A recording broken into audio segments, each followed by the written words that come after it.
Welcome to the only daily podcast focusing on compliance news of the day. Each morning, start your day with a cup of coffee and Tom Fox, the voice of compliance, to hear about 4 of the top compliance, corruption, or leadership stories you will need to start your day. The Daily Compliance News is a production of the Compliance Podcast Network. First, a word from this month's sponsor, Ethico. If you're a compliance officer, middle managers are crucial in getting your programs from you to your frontline employees. But how do we activate those managers and get them on our side? Ethico's new Middle Manager Toolkit equips you with the skills needed to empower your managers, to promote a culture where ethical behavior thrives and employees feel empowered to speak up. Learn how to turn frontline managers into ethical leaders with our new white paper, Empowering Middle Managers as Ethics Champions. And did I mention you can get the whole toolkit for free? Head to ethico.com to download the full toolkit today. If you're wondering about what you can do if you find yourself in an FCPA compliance action, check out the FCPA Survival Guide.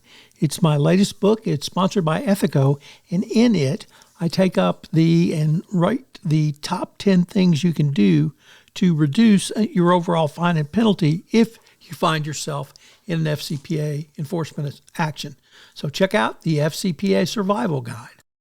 The Daily Compliance News for January 27, 2025, the Inspector General Massacre edition. We begin with that story from Radical Compliance, which reported that on Friday night, in the Friday Night Massacre, President Trump fired at least 12 inspector generals and perhaps as many as 17. It's unclear at this point. Now, all of these inspector generals oversee agencies and act as a chief compliance officer and internal auditor rolled into one, investigating allegations of fraud, misconduct, and abuse. The action by Trump was illegal per se, as any firing of an inspector general has to be reported to Congress and 30 days before the action's taken. Of course, the rule of law doesn't mean a whole lot under the current administration. Charles Grassley has already said he's going to put holds on Trump appointments going forward until they come forward with an explanation. Prior presidents have tried to do this with very little success. Actually, if you find yourself accused or convicted of bribery and corruption, what should you do? Well, you should apply to work for the state of Texas, as Texas Agricultural Commissioner Sid Miller has rehired his longtime buddy who pled guilty to commercial bribery. Oops. Well, you wonder why the quality of government in the state of Texas is at its peak. That's why.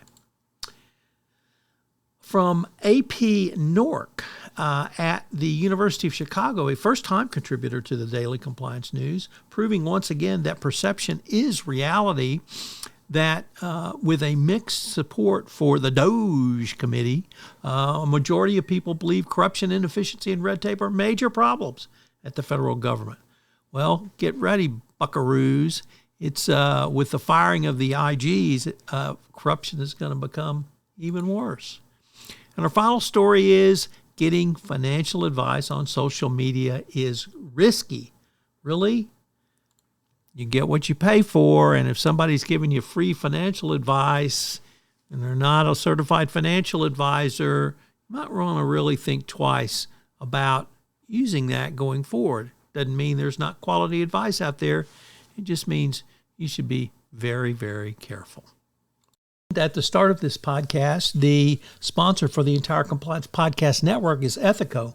Well, Ethico has a great new offering this month for you, a toolkit for middle managers. This is something that you, as the compliance professional, can use to move your compliance program forward by giving middle managers the skills necessary to answer a call for speak up or when someone comes in their office and raises a concern. I can't think of a tool that will be more valuable for you in the current era of enforcement. The Daily Compliance News is a production of the Compliance Podcast Network and a proud member of C-Suite Radio. Thanks so much for listening. I hope you'll join me again tomorrow.